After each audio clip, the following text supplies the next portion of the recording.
Nous avons donc le Mirmillon 6 plus de l'école de César. Je ne vous ai pas parlé tout à l'heure de la communication qui se faisait dans l'amphithéâtre, avec des milliers de spectateurs, des dizaines de milliers de spectateurs, c'est impossible d'entendre quoi que ce soit. Donc quand le magistrat avait une sentence à faire, ou commandait quelque chose, ou que les gladiateurs s'arrêtaient pour dire est-ce qu'on a assez combattu, ça va, on rentre chez nous, ou on continue, bon, il fallait pouvoir communiquer. Donc on le faisait souvent avec un héros, criait dans l'arène, bon, ça valait ce que ça valait, ou des pancartes. Et on a des images où on voit justement ces gladiateurs qui sont présentés sous forme de pancartes. Donc Cisnus, c'est ce nom de gladiateur. Caesar, ça veut dire qu'il appartient à l'école de César, c'est-à-dire que c'est un gladiateur impérial d'une des écoles de Rome. Donc c'est un gladiateur excellent. 6, ça veut dire qu'il a fait 6 combats. Ça ne veut pas dire 6 victoires, parce qu'il a pu être gracié. Il a fait 6 combats. On totalise le nombre de combats. En face, on a donc le Thrace Antaios, qui lui a un peu plus d'expérience. Lui aussi est un gladiateur impérial de l'école de César, avec 11 combats. L'arbitre a vérifié que tout se passe bien, que les armes sont en place. Normalement, il y avait une phase préliminaire où le magistrat venait inspecter les armes pour voir si elles étaient bien ou tranchantes et pointues, ou au contraire inoffensives. On veillait à ce point-là. Et une fois que c'était fait, on demandait aux gladiateurs d'abord de saluer.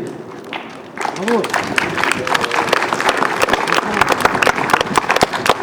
Alors, une petite chose avant de les laisser combattre, puisqu'on parle du salut, une autre idée reçue, Ave César, morite salutant, Ave César, ceux qui vont mourir te saluent, n'a jamais été prononcé dans un amphithéâtre. On le voit dans tous les films, ça n'a jamais été prononcé. Il n'y a qu'une occurrence, c'est au cours d'un combat naval, où il y a eu un quiproquo et les condamnés pensaient qu'ils n'allaient pas combattre, mais c'est le seul truc. On l'a systématisé après au cinéma, mais c'est encore une idée reçue. Et une fois qu'on commence, le magistrat ordonne pugnate, ça veut dire combattez.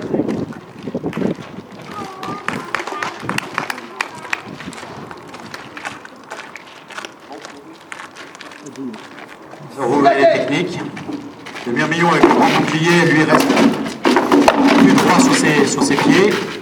Le Thrace est beaucoup plus mobile. Vous voyez à quoi le sert aussi le bouclier, à percuter. Vous voyez, ce sont des combats qui sont très rapprochés. C'est du corps à corps. Et on essaye de contourner la défense du bouclier principalement. Vous voyez les coups qui partent par-dessus. Le Mirmillon a été touché à l'épaule.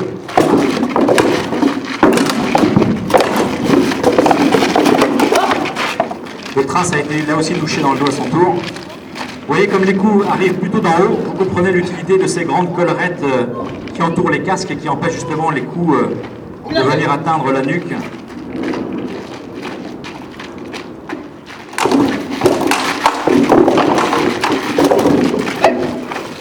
Il faut être culotté, parce que quand on donne des coups, évidemment, on s'expose.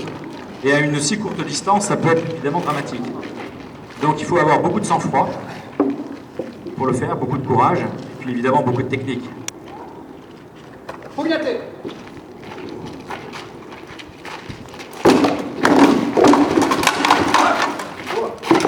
Là, le Thrace a été touché encore une fois dans le dos. Allez, bon courage. Il y a la claque, C'était comme dans les amphithéâtres, vous pouvez louer la claque.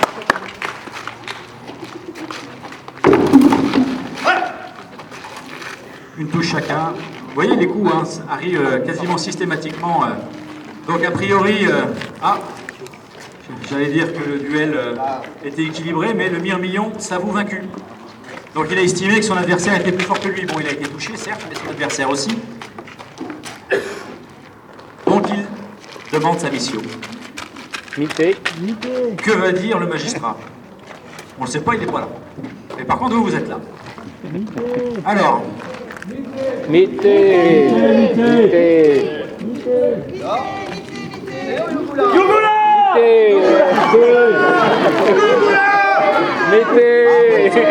à mon avis, ça fait pas un pli. Donc ce gladiateur repartira vivant chez lui. Il a de la chance, c'est pas pour autant qu'il est libéré du service. Il va revenir pour faire d'autres combats. Mais en tout cas, il va au moins pouvoir continuer à vivre, et ça c'est déjà pas mal.